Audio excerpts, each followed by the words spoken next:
Hello everyone, good morning. Last time पर हम लोग बात कर रहे थे सेल्स और उसके कॉम्बिनेशन की, और आपको ये याद आ रहा होगा, दो एक्सप्रेशंस हम लोगों ने देखे थे। फर्स्ट था for case of series grouping of cells में हम लोगों ने देखा था कि जो कंबाइंड ईएमएफ होता है, जो नेट ईएमएफ होता है सिस्टम का, वो ईएमएफ हम लिखेंगे समेशन ऑफ ई आई, मतलब सभी सेल्स के ईएमएफ का सम। बस इसमें हमें पोलैरिटी का प्रॉपर कंसिडरेशन देना पड़ेगा। अगर कोई सेल हमने रिवर्स पोलैरिटी में कनेक्ट करा है तो उसके लिए हमें ईएमएफ की वैल्यू अकॉर्डिंगली साइन के साथ कंसिडर करनी पड़ेगी। बट जो इंटरनल रेजिस्टेंस होता है it is always added.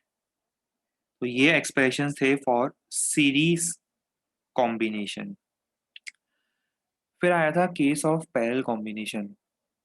Parallel combination का आपको फॉर्मूला याद आ रहा है? थोड़ा सा टिपिकल था, बहुत ज़्यादा डायरेक्ट फॉर्मूला नहीं था। पैरेलल कॉम्बिनेशन में अगर आप ईएमएफ का फॉर्मूला देखोगे तो ईएमएफ में इंटरनल रेजिस्टेंस का भी एक्सप्रेशन आया था।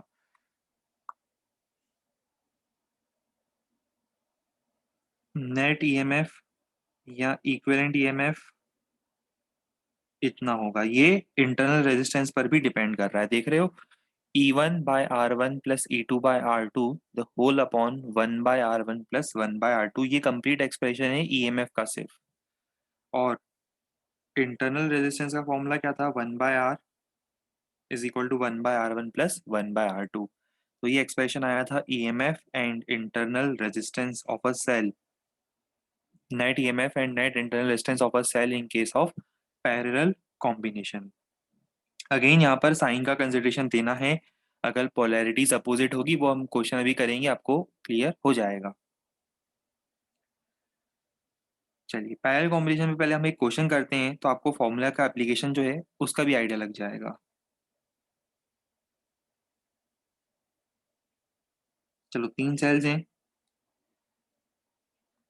हर एक के लिए आपको ईएमएफ और इंटरनल रेजिस्टेंस गिवन होगा।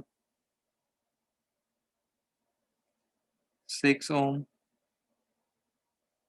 3 ओम, 2 ओम, ये ले लो 24 वोल्ट,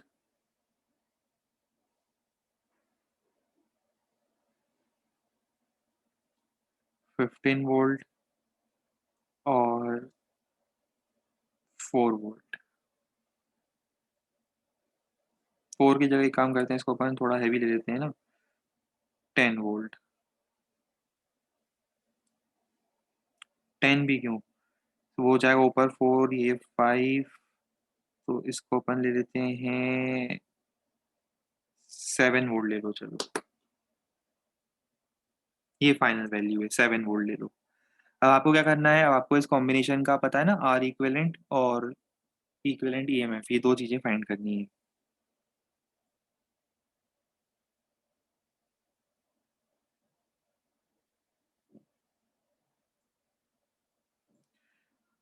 इस एक ही क्वेश्चन के अंदर दोनों चीजें साथ में आ गई है। साइन भी आपको यूज करना है और पैरेलल कॉम्बिनेशन का एक्सप्रेशन भी आपको अप्लाई करना है।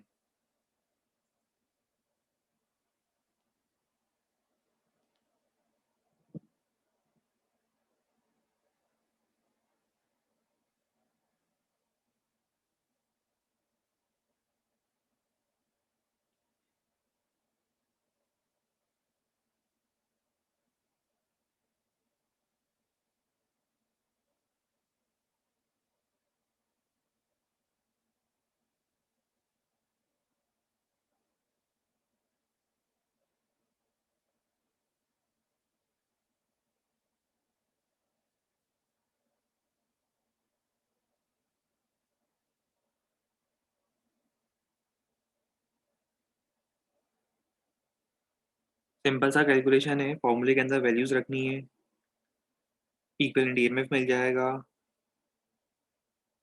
और इंटरनल रेजिस्टेंस तो है, बहुत इजी है।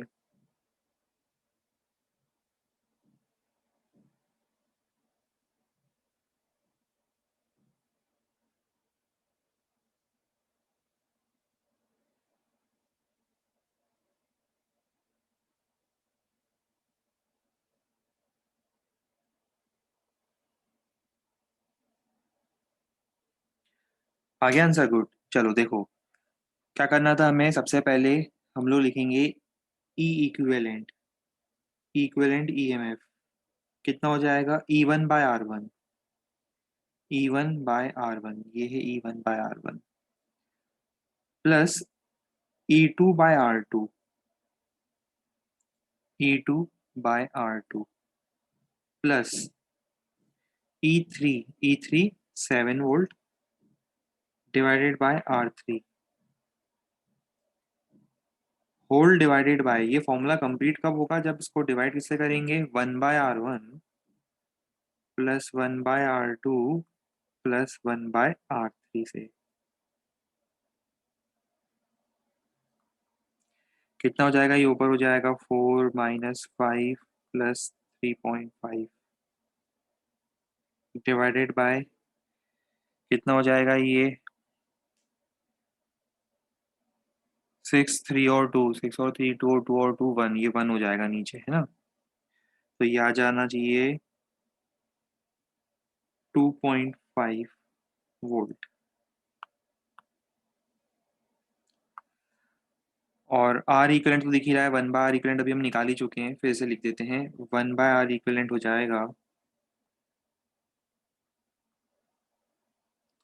1/R1 plus 1/R2 plus 1/R3। तो आर इक्वलेंट भी कितना हो जाएगा? 1 ओम के इक्वल। आर इक्वलेंट आ गया और साथ में आपका ई इक्विवेलेंट आ गया। ये आपका रिजल्ट होगा। ये फॉर्मूला क्लियर है ना? इसमें क्या होता है, कई बार कुछ लोग ये भूल जाते हैं, ये नीचे दिख रहा है डिनोमिनेटर, ये डिनोमिनेटर भूल जाते हैं। उनको क्या लगता है, डिनोमिनेटर के बजाय उनको लगता है कि सिर्फ ये ऊपर न्यूमरेटर वाला आंसर है। इसमें ईएमएफ में ध्यान रखना, ईएमएफ में ये डिनोमिनेटर में भी ये टर्म है साथ में, इसको भूलना नहीं है। ये टर्म आ रहा है उसके अंदर साथ में, है ना? तो इसको भूलना नहीं है।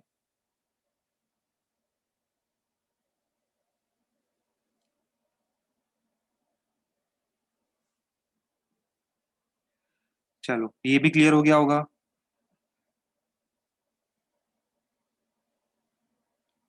अब ये ट्राई करो।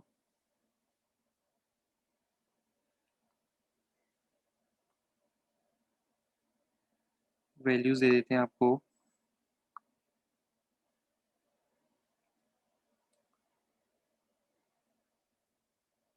6 ओम, 3 ओम, 30 वोल्ट और 6 वोल्ट, और रेजिस्टेंस ले लेते हैं हम 1 ओम। आपको फाइंड करना है करंट थ्रू 1 ओम रेजिस्टर, ये फाइंड करना है। To find the value of current through 1 ohm resistor, ये एक्सटर्नल रेजिस्टर होगा।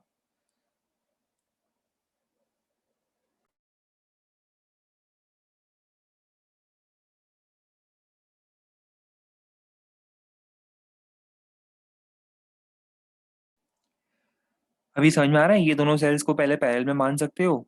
सेल्स को पैरेलल में मान के equivalent EMF, equivalent internal resistance निकालो, उसके साथ फिर ये रेजिस्टेंस कनेक्ट करो और फिर करंट निकालो।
देखो, सबसे पहले तो हम क्या करेंगे, इन दोनों सेल्स को कंबाइन करके इसका इक्विवेलेंट ईएमएफ और इक्विवेलेंट इंटरनल रेजिस्टेंस फाइंड करेंगे। इन दोनों को सबसे पहले हम पैरेलल में अज्यूम करते हुए इनका इक्विवेलेंट ईएमएफ और इक्विवेलेंट इंटरनल रेजिस्टेंस फाइंड करेंगे। E equivalent is equal to E1 by R1 plus E2 by R2, नीचे डिनोमिनेटर भूलना मत, divided by 1 by R1 plus 1 by R2। कितना हो जाएगा? ये हो जाएगा 5 प्लस 2 1/2 14 वोल्ट। कैलकुलेशन चेक करते जाना पर ना अपनी तरफ से, हो सकता है कहीं एरर कर दूं तो देख लेना। 14 वोल्ट दिख रहा है मुझे। इक्विवेलेंट ईएमएफ आने के बाद हम क्या निकालेंगे? इक्विवेलेंट इंटरनल रेजिस्टेंस भी निकालेंगे। वो कैसे निकालोगे? 1 by R equivalent 1 by R1 plus 1 by R2। तो यहाँ से आर इक्विवेलेंट भी आ गया आपके पास 2 ओम। ये भी मिल गया, ये भी मिल गया। अब करंट निकालने के लिए आप एक नया सर्किट बना दो। मान लो एक नया सर्किट है इस तरह से, जिसमें 1 ओम के अक्रॉस, ये जो हमने क्वेश्चन में आपको 1 ओम दिया था, इस 1 ओम के अक्रॉस क्या लगा हुआ है? इस 1 ओम के अक्रॉस 14 वोल्ट और 2 ओम इंटरनल रेजिस्टेंस की एक बैटरी कनेक्टेड है। तो सर्किट में अब करंट कितना आ जाएगा? सर्किट में करंट हो जाएगा E upon capital R plus small R. कल ही फॉर्मूला बताया था 2 प्लस 1, 14/3 एम्पियर।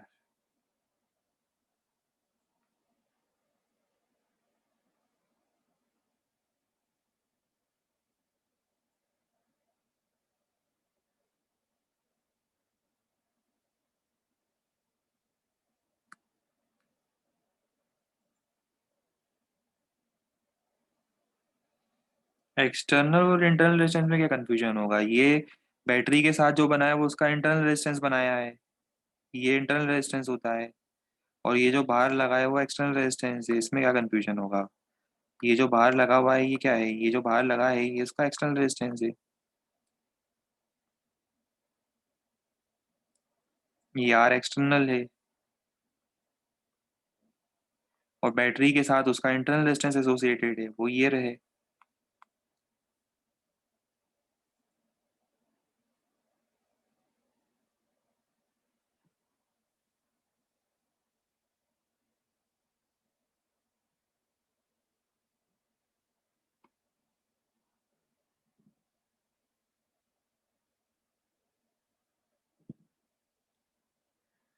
तो ये नोट कर लिया होगा। अब एक ये क्वेश्चन ट्राई करो। एक काम करते हैं, इस बार बिल्कुल रैंडम वैल्यूज देते हैं ना, थोड़ा कैलकुलेशन उस टाइप से जाएगा बट कोई दिक्कत नहीं है। 8 वोल्ट, 2 ओम, और ये अपन ले लेते हैं 3 वोल्ट, 1 ओम।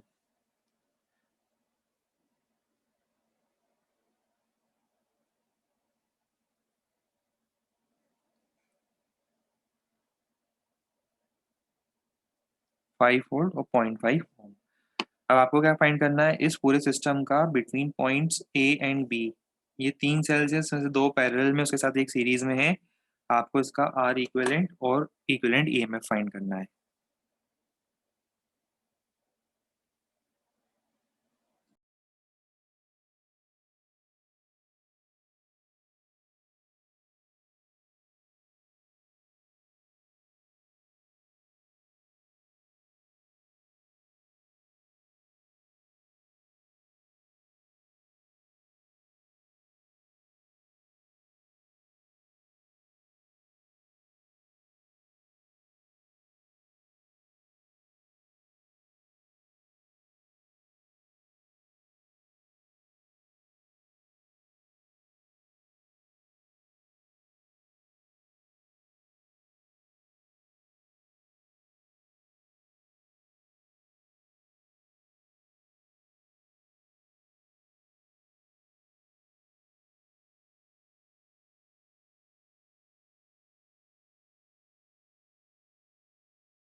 हाँ, इस बार कुछ फ्रैक्शंस भी आंसर आ रहा होगा, है ना? थोड़ा-सा कुछ फ्रैक्शन के फॉर्म में आंसर आ रहा होगा साथ में।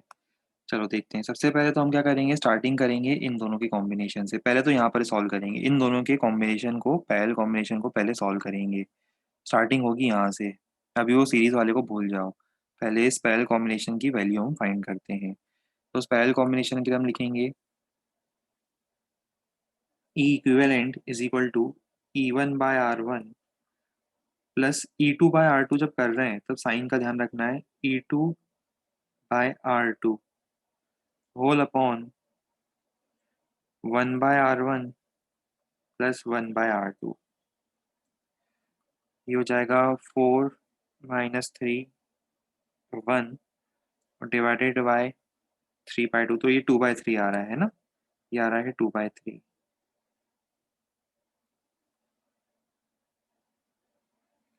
और 1/R इक्विवेलेंट, 1/R इक्विवेलेंट आ जाएगा 1/R1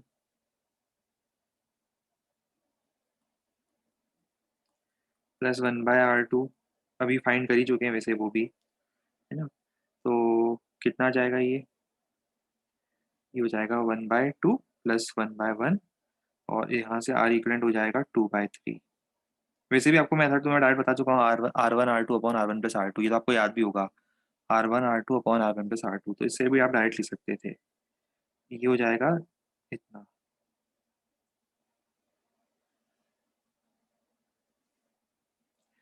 अब इसके बाद क्या करेंगे, इसके बाद ये जो ग्रीन वाला कंप्लीट सिस्टम है इसको हटाकर हम एक नया सेल लगा देंगे। ये पूरे ग्रीन वाले सिस्टम की जगह एक नया सेल लग जाएगा। ये लगा दिया नया सेल, जिसका ईएमएफ कितना होगा 2/3 वोल्ट और रेजिस्टेंस भी आ रहा है 2/3 ओम। और उसके साथ ओरिजिनली सिस्टम में एक सेल और कनेक्टेड है। ये वाला जो सेल दिख रहा होगा आपको, ये वाला सेल और कनेक्टेड है। वैल्यू कितनी थी इसकी, 5 और 0.5, 5 वोल्ट 0.5 ओम। तो अब सिस्टम का net equivalent EMF final answer कितना आएगा, 5 प्लस 2/3 मतलब कितना, 17/3 वोल्ट। और आर इक्विवेलेंट कितना आएगा, 0.5 प्लस 2/3 मतलब कितना हो जाएगा ये, 7/6।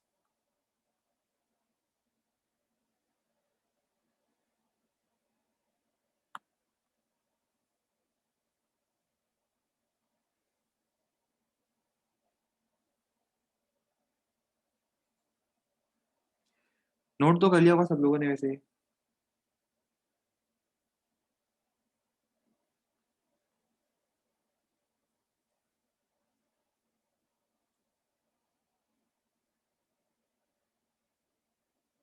अब ये ट्राई करो। ये लास्ट 2-3 क्वेश्चन में आपको है ना दोनों चीजें क्लियर हो गई कि मिक्स ग्रुपिंग के क्वेश्चंस कैसे करने हैं। हालांकि हम मिक्स ग्रुपिंग अभी आगे पढ़ेंगे, बट मिक्स ग्रुपिंग के क्वेश्चंस कैसे करने हैं वो भी क्लियर हो गया थीम।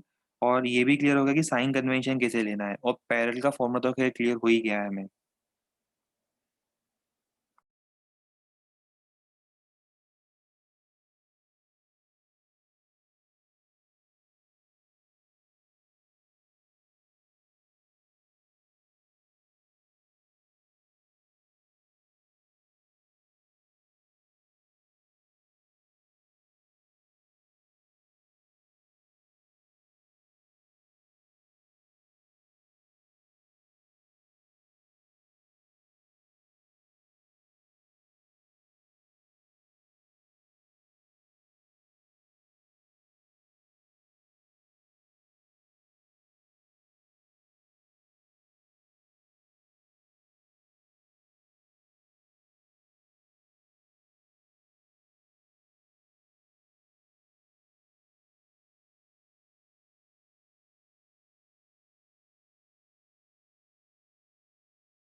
इस बार सबके अलग अलग आंसर आ रहे हैं। देखो, इसमें एक बहुत सिंपल सा कंसेप्ट है। 20 सेल्स हैं जिनका ईएमएफ है 2 वोल्ट और रेजिस्टेंस है 1 ओम। इसमें से कुछ सेल्स क्या हैं, रिवर्स पोलैरिटी से कनेक्टेड है। तो हम एक काम करते हैं, हम मान लेते हैं कि 20 में से कितने सेल्स गलत कनेक्टेड हैं, एक्स सेल्स। देखो, ये सब सेल्स तो सही कनेक्टेड हैं, सेम पोलैरिटी में कनेक्टेड हैं, और कुछ सेल्स थे जिनको हमने रिवर्स पोलैरिटी में कनेक्ट कर दिया है। आगे कुछ सेल्स हैं ऐसे जिनको हमने रिवर्स पोलैरिटी में कनेक्ट कर दिया है। ये देखो, ये दिख रहे हैं, ये रिवर्स पोलैरिटी में कनेक्टेड हैं। ये कुछ इस टाइप के सेल्स हैं। तो ऐसे मान लो कितने सेल्स ऐसे रिवर्स पोलैरिटी में कनेक्टेड हैं, मान लो ऐसे एक्स सेल्स हैं जो रिवर्स पोलैरिटी में कनेक्टेड हैं। तो सही पोलैरिटी में कितने कनेक्टेड हैं, 20 माइनस एक्स रिमेनिंग सेल्स। जैसे मान लो 20 में से 4 सेल गलत हैं, 4 सेल गलत पोलैरिटी के कनेक्ट करें हैं रिवर्स, तो कितने सेल सही पोलैरिटी के होंगे, 16 सेल्स। तो 20 माइनस एक्स सेल्स इतने होंगे। अब मुझे बताओ, अगर हर सेल का ईएमएफ ई है, ई के टर्म से बात करूंगा मैं, तो मुझे बताओ सिस्टम का इक्विवेलेंट ईएमएफ कितना होगा, 20 माइनस एक्स इंटू ई। इनका होगा 20 माइनस एक्स इंटू ई, और इनका कितना होगा, एक्स इंटू ई, पर इनको माइनस लेना है, ये हो जाएगा। तो ये नेट इक्विवेलेंट ईएमएफ कितना जाएगा, 20 माइन, ये एक्चुअली हो जाएगा 20 माइनस 2x इंटू ई। और आपको क्वेश्चन में क्या दिया हुआ है, कॉम्बिनेशन का वोल्टेज कितना आ रहा है, 28 वोल्ट, और ईएमएफ कितना है हर एक सेल का, 2 वोल्ट। रख दो वैल्यू, 28, 20 माइनस 2x इंटू 2, कितना हो जाएगा ये, 14, और x इक्वल टू 3। 3 सेल्स गलत पोलैरिटी के कनेक्टेड हैं। चेक कर लेना कैलकुलेशन पार्ट।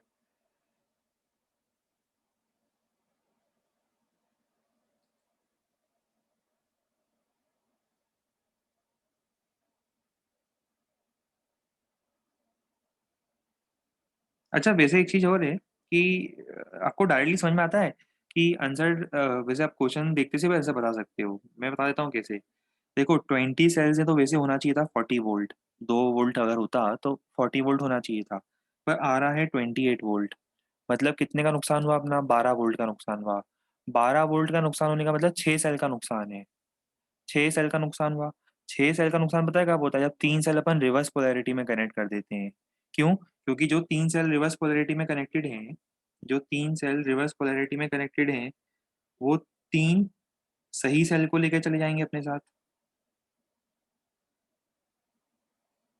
3 सेल अगर गलत पोलैरिटी में कनेक्ट कर देते हो तो 6 सेल गायब हो जाते हैं, और बचेंगे कितने cell, 14 cell. 14 into 2 28।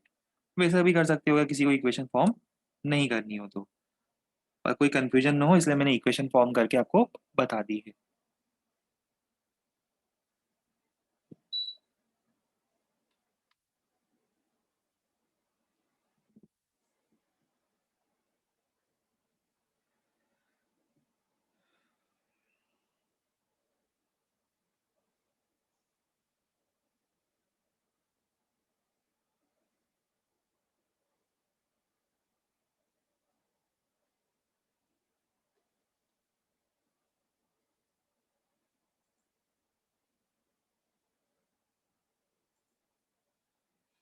Second equation कहाँ से है, मतलब कौन सी इक्वेशन की बात कर रहे हो, ये वाली इक्वेशन। ये वाली इक्वेशन ऐसे आई कि एक्स सेल अगर गलत है तो 20 माइनस एक्स सही है, तो 20 माइनस एक्स का EMF, 20 minus X number of cells into E, और ये एक्स सेल का कितना होगा, एक्स इंटू ई। पर इनको माइनस करूंगा क्योंकि इनकी पोलैरिटी अपोजिट है। कैलकुलेट करके देखो, कॉमन निकालना आता है, एप्सिलॉन कॉमन, ई कॉमन निकालो, ई कॉमन निकालोगे तो इतना आएगा। फिर क्वेश्चन में आपको आंसर में क्या दिया हुआ था, क्वेश्चन में दिया था ये इतना है और ये इतना है, वैल्यूज रखी मैंने। वैल्यूज रखने पर मुझे एक्स कितना मिलेगा, मुझे एक्स मिलेगा 3। कैलकुलेशन पार्ट आ गया तो हो जाएगा ना। अच्छा, इसके नीचे बहुत डिफिकल्ट है ये तो एक्सप्लेन करना, ये तो टफ है बहुत टास्क। ये ई कॉमन निकालना, ये स्पेशल मैथमेटिकल प्रोसेस हमने यूज करा है जिसमें ई हमने कॉमन निकाला है, और 20 माइनस एक्स, है ना टफ बिल्कुल। फिर इसके भी नीचे, इसके भी नीचे, इसके नीचे तो फिर अगला क्वेश्चन है, वो अगला क्वेश्चन करो आप लोग अब सॉल्व।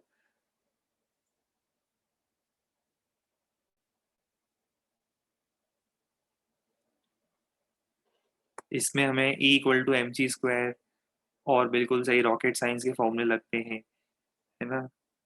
इसलिए मैथमेटिकली सब चीज़ें बहुत टफ हो जाती है 12th क्लास वालों के लिए।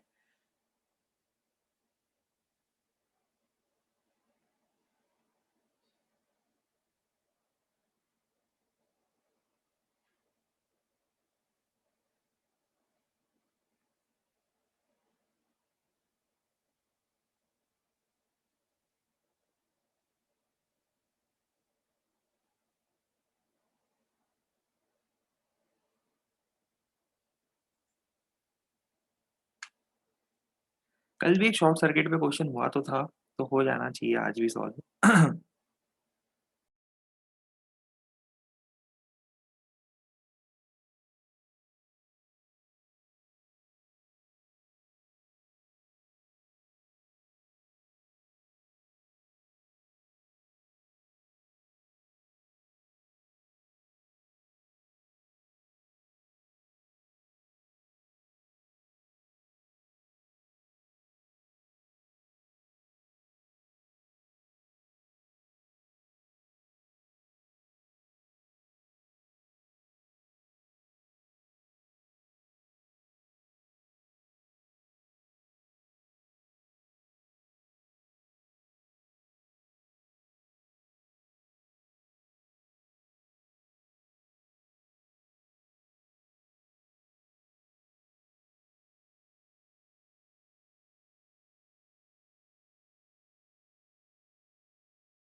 आओ अब हम सॉल्व करके बताएं। 4 सेल्स हैं,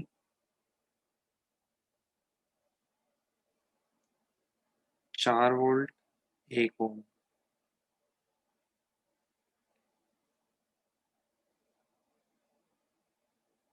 सबकी वैल्यू सेम है, अब लिख नहीं रहा हूँ मैं।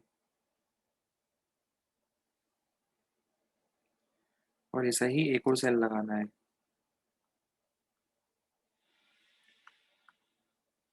इसी टाइप से हमें यहाँ पर एक और सेल कनेक्ट करना है।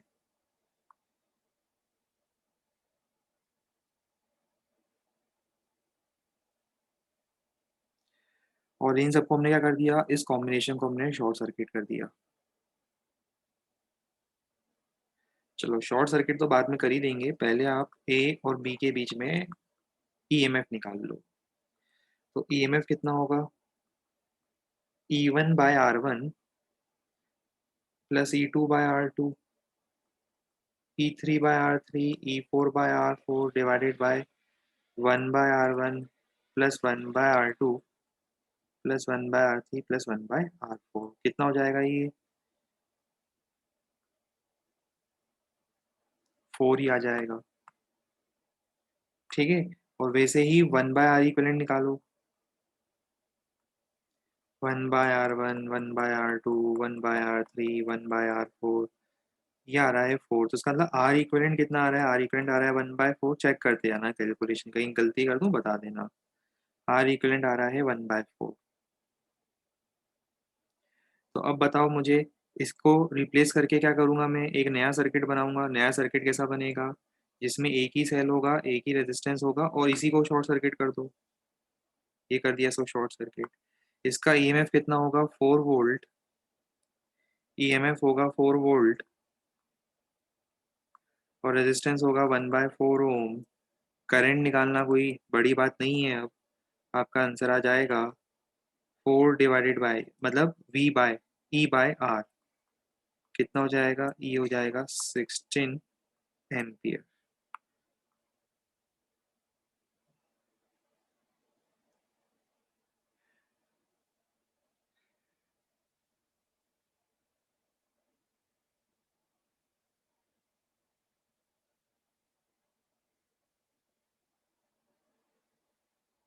और ऐसे भी समझ में आ सकता था आपको, कोशिश करते तो, कि हर एक सेल से 4 एम्पियर का करंट फ्लो करेगा। अब हर एक सेल से 4 एम्पियर क्यों फ्लो करेगा, ये आप सोचना खुद से। तो टोटल कितना हो जाएगा? 16 एम्पियर।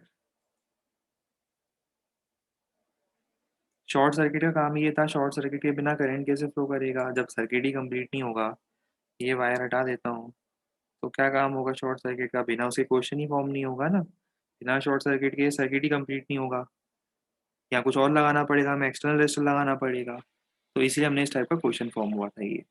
ठीक है, शॉर्ट सर्किट से आपका सर्किट ही कंप्लीट हुआ। अभी सर्किट में से आपको नेट करंट बताना है। हर क्वेश्चन में शॉर्ट सर्किट थोड़ा ना होगा भाई। आप लोग इलेक्ट्रिकल इंजीनियरिंग छोड़ के कोई और ब्रांच लेना। कंप्यूटर साइंस, सिविल, मैकेनिकल सब कुछ ले लेना, बस इलेक्ट्रिकल मत लेना। अरे अभी शॉर्ट सर्किट क्वेश्चन में दिया है। क्वेश्चन में अगर एक्सटर्नल रेजिस्टर दिया होता मैं एक्सटर्नल रेजिस्टर लगा देता। वो तो क्वेश्चन पे डिपेंड करेगा ना।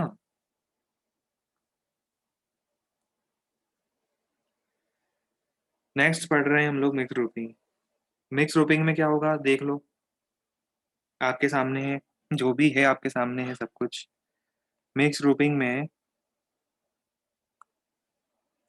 हमने बहुत सारे आइडेंटिकल सेल्स लिए, एक जैसे सेल लिए, जिनमें जिनका ईएमएफ है ई, इंटरनल रेजिस्टेंस है आर, और इसे एस सेल सीरीज में लगाए, और इसे पी रोज हमने पैरेलल में लगा दी। एस सेल सीरीज में लगाने का मतलब समझ में आता है? ये 1 2 3 ऐसे एस है। एस सेल्स सीरीज में है। और ऐसे कितने सीरीज हैं जो पैरेलल में है? ऐसे पी हैं, 1 2 3 4, ऐसे करते करते करते पी। नंबर करना आता है, नंबरिंग करना आता है। ऐसे पी पैरेलल में है रोज, ठीक है। ऐसे पी रोज को हमने पैरेलल में लगा दिया। आओ अब हम इस कॉम्बिनेशन को सॉल्व करें। इसमें आप मेरी मदद करना। E comma R, E comma R, E comma R, E comma R. मुझे बताओ कि अगर ऐसे एस सेल सीरीज में है, सिर्फ इस पर ध्यान दो। ऐसे अगर एस सेल्स सीरीज में है,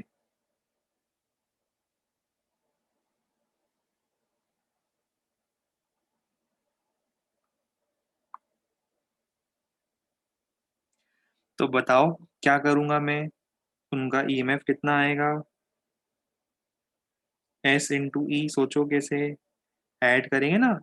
S E plus E plus E, हाँ। और रेजिस्टेंस कितना आएगा? एस आर, ऐड करेंगे। और अब ऐसे ही बहुत, अरे ये क्या कर दिया मैंने,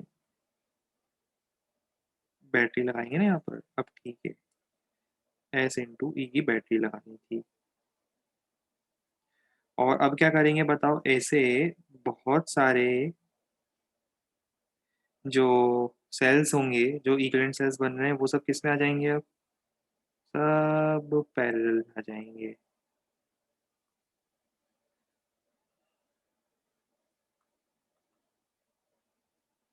जगह की कमी के चलते हुए थोड़ा जुगाड़ लगाना पड़ेगा। पर आप लोगों को क्लियर हो रहा होगा हम क्या कहना चाह रहे हैं, और दिख भी अच्छा रहा है ये तो काफी। डिजाइन भी अच्छा हो गया ये तो। एस ई और एस आर। अब ऐसे कितने हैं बताओ? पी हैं पैरेलल में। ऐसे पी हैं पैरेलल में, तो पैरेलल का फॉर्मूला बताओ क्या होता था? E1/R1 प्लस E2/R2 कितनी बार करना है मुझे? P times. समझ में आ रहा है? Divided by 1/R1 plus 1/R2 कितनी बार? P times. तो जब आप किसी चीज़ को P टाइम्स ऐड करते हो तो क्या हो जाएगा? P इंटू SE/SR, और नीचे क्या आ जाएगा? नीचे आ जाएगा P divided by SR।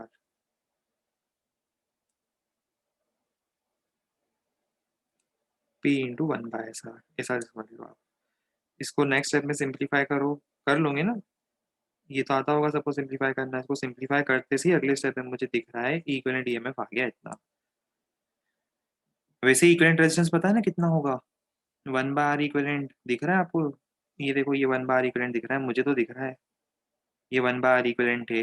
1/R equivalent होगा P/SR। तो R इक्विवेलेंट कितना होगा? SR/P। वो भी देखो मैंने फाइनल फॉर्मूले में लिखा है। समझदार लोग होंगे समझ जाएंगे, और समझने के बाद इसे नोट भी करेंगे।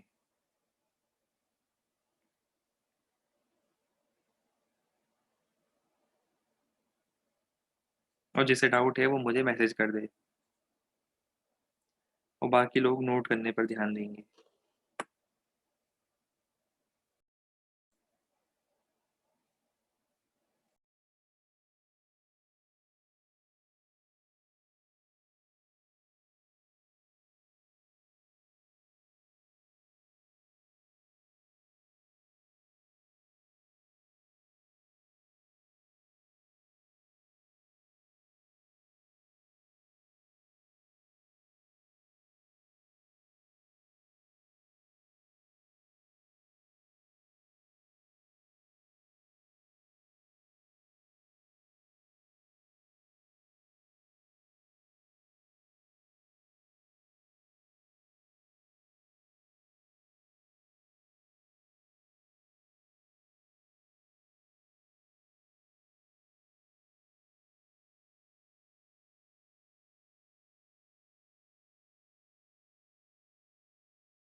हाँ, ये जो फॉर्मूले लिखे हैं ये फाइनल फॉर्मूले वही हैं जो सामने लिखे हैं, SE और SR/P। और अगर कभी रिवर्स पोलैरिटी कनेक्ट करेंगे तो ये फॉर्मूला नहीं आएगा। ये सब कुछ हमने सेम पोलैरिटी के लिए करा, रिवर्स पोलैरिटी के लिए फिर आपको इंडिविजुअली कैलकुलेट करना पड़ेगा जो क्वेश्चन में दिया होगा उस कंडीशन के अकॉर्डिंग, क्योंकि फिर डायग्राम हर सर्किट के अलग अलग बनेंगे, तो वो आपको अलग अलग कैलकुलेट करना पड़ेगा फिर। ये सबसे स्पेशल केस है मिक्स ग्रुपिंग में, जो हम लोग यूजुअली स्टडी करते हैं जब सब सेल्स एक साथ प्रॉपरली अरेंज होते हैं एक सिमेट्रिक फैशन में।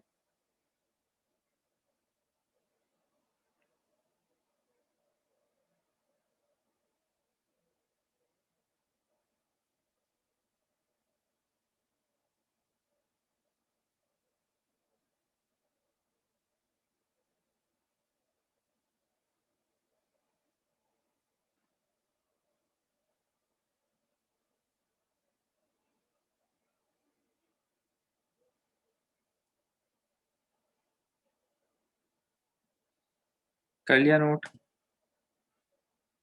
चलो अब मुझे एक चीज़ और ऐड करनी है, जिसके बाद हम लोग सेल से रिलेटेड एक बहुत बढ़िया इंटरेस्टिंग सा थ्योरम पढ़ेंगे, मैक्सिमम पावर ट्रांसफर थ्योरम। उसके लिए मुझे आपको थर्मल इफेक्ट्स ऑफ करंट बताना पड़ेगा। नाम से क्लियर हो रहा है, थर्मल इफेक्ट्स। थर्मल मतलब हीटिंग इफेक्ट्स ऑफ करंट। बचपन में जब छोटे होते हो तब से ये फॉर्मूला पढ़ाया जाता है।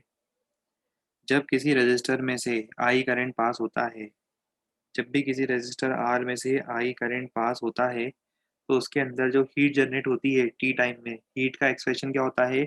तीनों में से एक फॉर्मूला याद रखो, बाकी दोनों आपस में डिराइव हो जाते हैं इजीली। कोई भी एक फॉर्मूला याद रखो, I square R T, V I T या V square by R T, तीनों एक ही हैं। हर बार हम V equal to I R से तीनों फॉर्मूले में इंटर कन्वर्जन कर सकते हैं। आपको पता है ना, V equal to I R के हेल्प से ये तीनों फॉर्मूले आपस में इंटर कन्वर्जन से कर सकते हैं। और हीट की बात हो रही है, हाँ हीट की बात हो रही है, तो ऐसा यूनिट सबको पता है, इसकी क्या होगी? जूल होगी। और पावर के बारे में अगर हम बात करें तो पावर क्या होगा बताओ?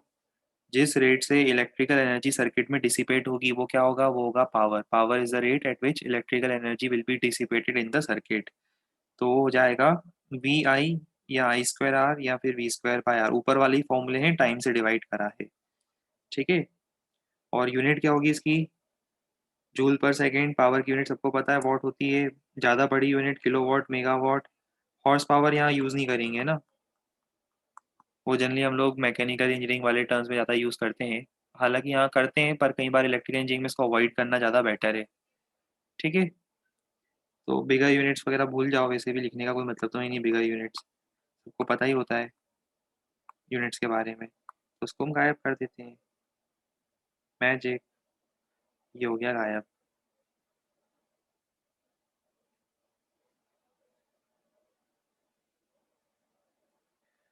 चलो, इसके गायब होने के बाद अब आगे की स्टोरी देखते हैं। आगे एक टर्म और आता है, पहले लिखवा दूंगा, पहले समझ लो, फिर मैं एक साथ सब लिखवा दूंगा। ठीक है। पहले हम लोग थोड़ा कंसेप्ट समझ लें, फिर हम एक साथ सारी चीज़ें लिखा देंगे। ये 1 किलोवाट आवर का मतलब पता है ना आपको? 1 किलोवाट आवर एनर्जी की यूनिट है, पावर की नहीं है। 1 किलोवाट आवर इज कौन सी यूनिट? कमर्शियल यूनिट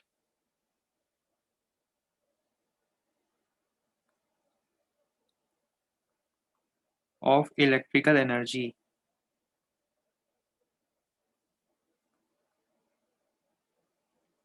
जो आपके घर में बिजली का बिल आता है, बोलते हैं ना कि आपने 200 यूनिट बिजली यूज़ करी है, तो 200 यूनिट का मतलब एक यूनिट होता है 1 किलोवाट आवर, 200 यूनिट होता है 200 किलोवाट आवर। तो वो किसकी यूनिट है?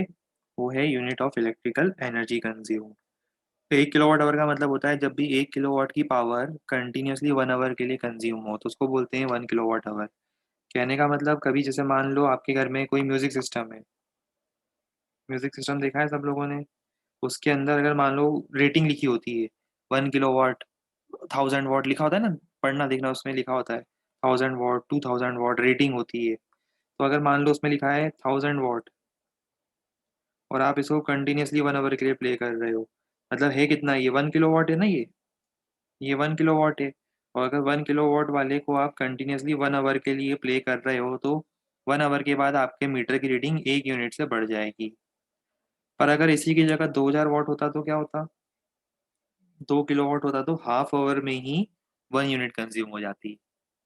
और अगर मान लो 500 वाट का होता, अगर 500 वाट का होता, तो आप आराम से 2 आवर्स तक इसको कंटिन्यूसली जब प्ले करोगे तब जाके 1 यूनिट कंज्यूम होगा। तो छोटा सा रेशियो प्रपोर्शन का ही खेल है ये सब कुछ, समझ में आ ही रहा होगा सबको, है ना?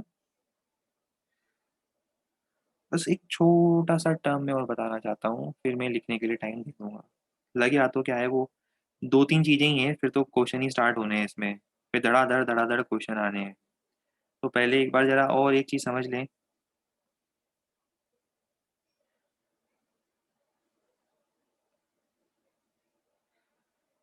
रेटिंग ऑफ इलेक्ट्रिकल अप्लायंस, आपने देखा होगा कोई भी इलेक्ट्रिकल अप्लायंस होता है उसकी रेटिंग होती है। रेटिंग से हमारा मतलब है उसके ऊपर दो चीजें लिखी होती है, वोल्टेज और वॉटेज। जैसे बल्ब होते थे, आजकल तो एलईडी बल्ब हो गए, तो उन सब पे उनका लिखा होता है, रेटिंग होती है। कोई भी इलेक्ट्रिकल अप्लायंस देखना, उसमें ये दो चीज़ें जरूर लिखी होगी, वोल्टेज और वोल्टेज। इसका मतलब पता है क्या होता है? अगर किसी बल्ब पे ये लिखा है, इसका मतलब 220 वोल्ट पे 220 वोल्ट पे वो 40 वॉट की पावर कंज्यूम करेगा। अब कई बार वोल्टेज फ्लक्चुएट भी होता है ना? तो अगर 220 वोल्ट से कम हुआ वोल्टेज तो पावर कंजम्पशन अलग होगा जो हम क्वेश्चन में सीखेंगे, वो हम क्वेश्चन में सीखेंगे। पर अभी आपको इतना क्लियर होना चाहिए कि पावर रेटिंग का मतलब है इतने वोल्ट, अगर उसको आप देते हो तो इतने वोल्ट पर वो इतने वॉट कंज्यूम करेगा। ठीक है? इससे हम पता है क्या निकाल सकते हैं? पावर रेटिंग से हम इस अप्लायंस का रेजिस्टेंस निकाल सकते हैं। क्या निकाल सकते हैं? रेजिस्टेंस निकाल सकते हैं। कैसे? पावर क्या होता था? V square by R. अभी बताया था formula, power V square by R. अगर power V square by R होगा तो बताओ आर कितना होगा? V square by P. तो यहाँ से आप क्या निकाल सकते हो? रेजिस्टेंस निकाल सकते हो उस अप्लायंस का। ठीक है? बाकी तो भी हम क्वेश्चन करेंगे, आपको ज़्यादा अच्छे से क्लियर होगा। क्वेश्चंस के अंदर ये सारी चीज़ें यूज़ करेंगे ना, तब जाके ज़रा थोड़ा-सा मज़ा आएगा इसमें। ठीक है? कौन पावर कंज़्यूम कम करता है, कौन ज़्यादा करता है। ज़्यादा क्वेश्चन नहीं, थोड़ी-सी क्वेश्चन है, फिर आएगा मैक्सिमम पावर ट्रांसफर थ्योरम। ये और इसके क्वेश्चंस। आओ तो पहले हम ये थ्योरी नोट करें।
चलिए अब बारी है बहुत सारे क्वेश्चंस ट्राई करने की।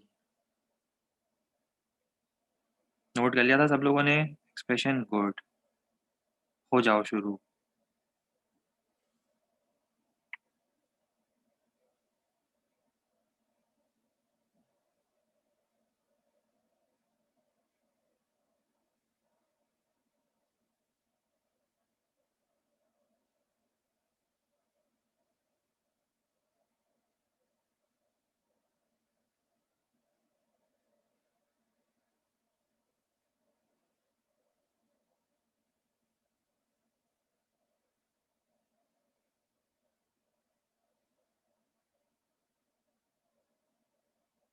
Previous slide.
आओ अब सॉल्व करके देखें।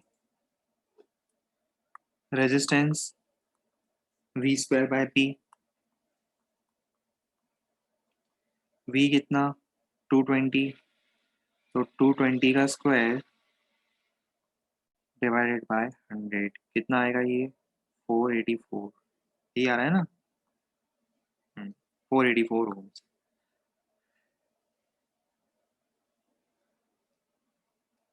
ये ट्राई करो।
अब एक तरीका तो क्या था, आप कैलकुलेशन कर सकते थे पूरा।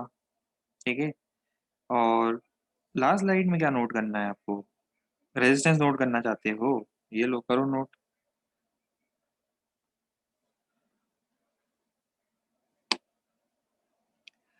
देखो अब इस क्वेश्चन में दो तरीके हैं, एक तो आप ये रेजिस्टेंस फाइंड करो और फिर पावर कंजम्पशन फाइंड करो। उससे बेटर हम क्या करेंगे, देखो सिंपल सी बात बताते हैं आपको। रेजिस्टेंस कितना होगा? V square by P. ये यहाँ पर। ठीक है। चलो रेजिस्टेंस होता है वी स्क्वायर बाय पी। अब इसके बाद आगे क्या करेंगे? अब हमने वोल्टेज सप्लाई हाफ कर दिया, तो नया पावर कंजम्पशन कितना होगा? पावर कंजम्पशन होता है, बताओ, पावर कंजम्पशन होगा V प्राइम, जो नया वोल्टेज है उसका square divided by R।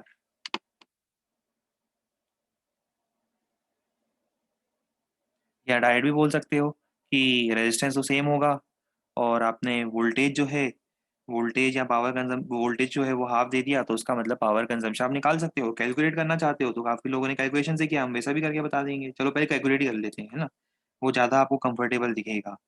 Power equal to V² by R, तो R इक्वल टू कितना, R equal to V²/T। V कितना, 220 का स्क्वायर डिवाइडेड बाय T। अभी आपने करा था 484।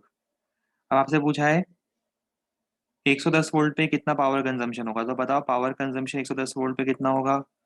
V²/R, 110 का स्क्वायर डिवाइडेड बाय 484, कितना आ रहा है सॉल्व करने पर ये, 25। गुड।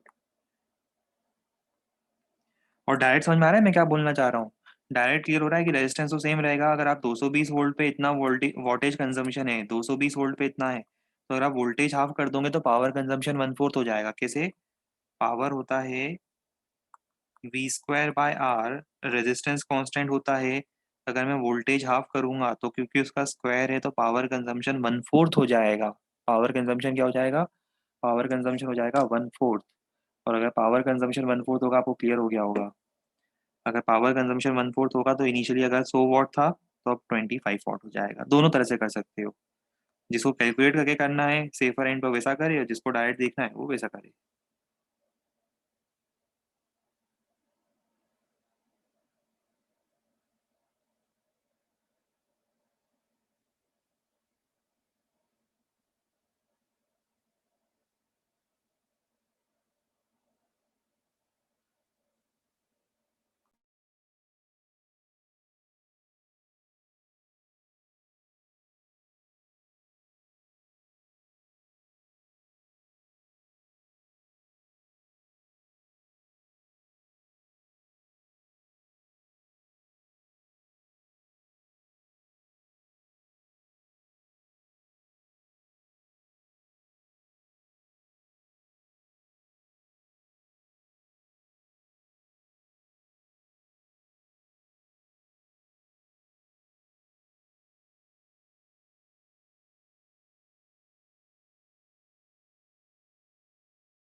आगे आंसर को देखो, सबसे पहले तो हम करंट निकालेंगे।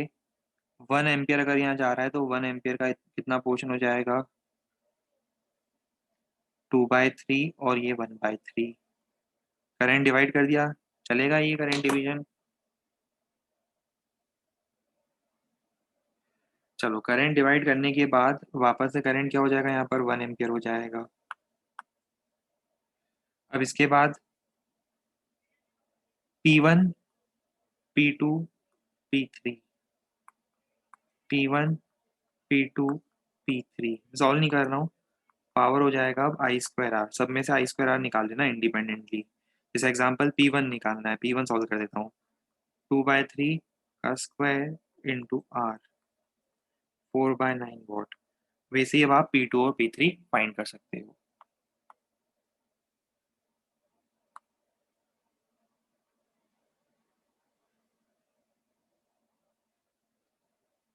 कर लोगे ना? टाइम ही कितना लगेगा वैसे? Power P2 equals to I square 1/3 का स्क्वायर इंटू आर 2/9 और P3 I square into R 3 watt. ये आ गया आंसर।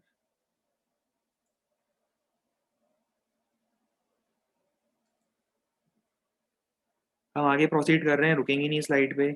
नोट करने का बोलना मत, ये सब लोग डायरेक्टली कर सकते हैं सॉल्व, है ना?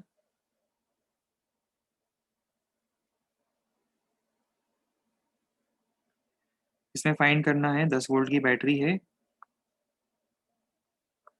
आपको फाइंड करना है रेजिस्टर विच कंज्यूम्स मैक्सिमम पावर और net power consumption of the circuit.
कौन सा रेजिस्टर मैक्सिमम पावर कंज्यूम करेगा?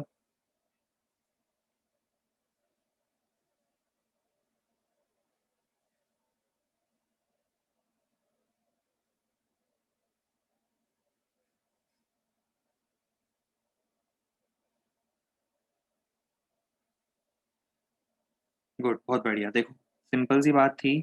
स्टार्टिंग कहाँ से करेंगे हम लोग? स्टार्टिंग देखो, ये चारों रजिस्टर्स आपको दिख रहे हैं, पैरेलल में कनेक्टेड हैं, सबके सब पैरेलल में कनेक्टेड हैं डायरेक्टली इस बैटरी से। दिख गया होगा, सबके सब रजिस्टर इस बैटरी से डायरेक्टली पैरेलल में कनेक्टेड है, इसका मतलब सबके अक्रॉस वोल्टेज सेम है। तो पावर कंजम्पशन क्या होता है? V²/R। क्योंकि सबके लिए V सेम है, V सेम फॉर ऑल, सब पैरेलल में कनेक्टेड है, V सेम फॉर ऑल। तो जिसका रेजिस्टेंस जितना कम होगा उसका पावर कंजम्पशन उतना ज़्यादा होगा। तो उसका मतलब सबसे ज़्यादा पावर कौन कंज्यूम करेगा? 1 ओम वाला। ठीक है। दूसरा, अब net power consumption of the circuit निकालने के दो तरीके हैं। या तो आप क्या करो, या तो आप इंडिविजुअल पावर निकाल लो और ऐड कर दो, या फिर आर इक्विवेलेंट निकाल के V²/R कर दो। दोनों चीज़ें एक ही है ना, दोनों मेथड एक ही है, दोनों में कोई डिफरेंस जैसे टेक्निकली है ही नहीं। तो मैं एक काम करता हूँ, सभी पावर्स को ऐड कर देता हूँ। पावर क्या होगी? P1 होगी V²/R। V² कॉमन निकाल लिया, 1/R1 plus 1/R2 plus 1/R3 plus 1/R4। समझ में आ रहा है? P1 plus P2 plus P3 plus P4 में से V² कॉमन निकाल दिया, 1/R1 1/R2 1/R3 1/R4 आ गया। अब कैलकुलेशन पार्ट है वो मैं आपके ऊपर लीव कर रहा हूँ।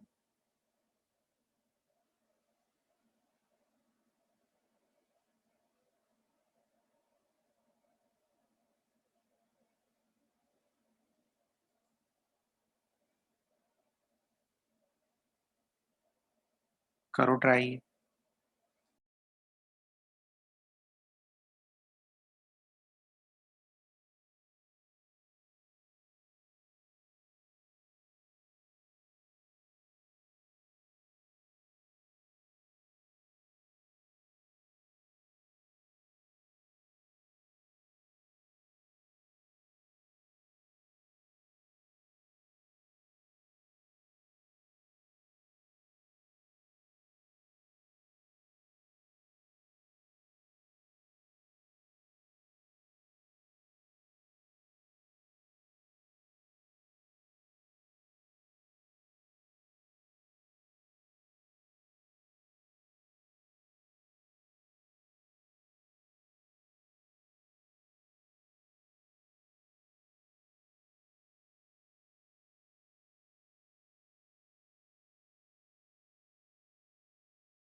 सबका आंसर अलग अलग आ रहा है, 16 वॉट 20 वॉट, दो अलग अलग आंसर आ रहे हैं।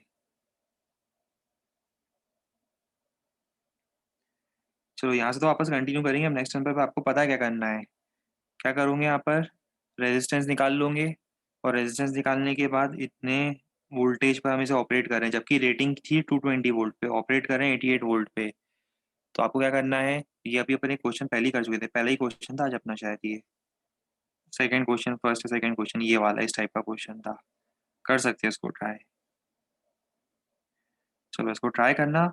और नेक्स्ट टर्न पर मैं बता दूं, हमारा ये वाला पोर्शन कंप्लीट हो जाएगा, इसके बाद मैं आपको दो बिगनर बॉक्स जो है सच होमवर्क के लिए दे दूंगा। ठीक है। आप चाहो तो अभी से ट्राई करना शुरू कर सकते हो, जो जो क्वेश्चन बनते आ रहे हैं उनको टिक करो, कुछ क्वेश्चन जो अभी मैक्सिमम पावर ट्रांसफर थ्योरम पर है उनको लीव कर दो, बाकी सारे क्वेश्चन मैक्सिमम बन जाएंगे अब, उनको टिक करते जाना। ठीक है। तो नेक्स्ट टर्न पे हमारा ये हीटिंग इफेक्ट और सेल वाला जो पोर्शन है वो कंप्लीट हो जाएगा।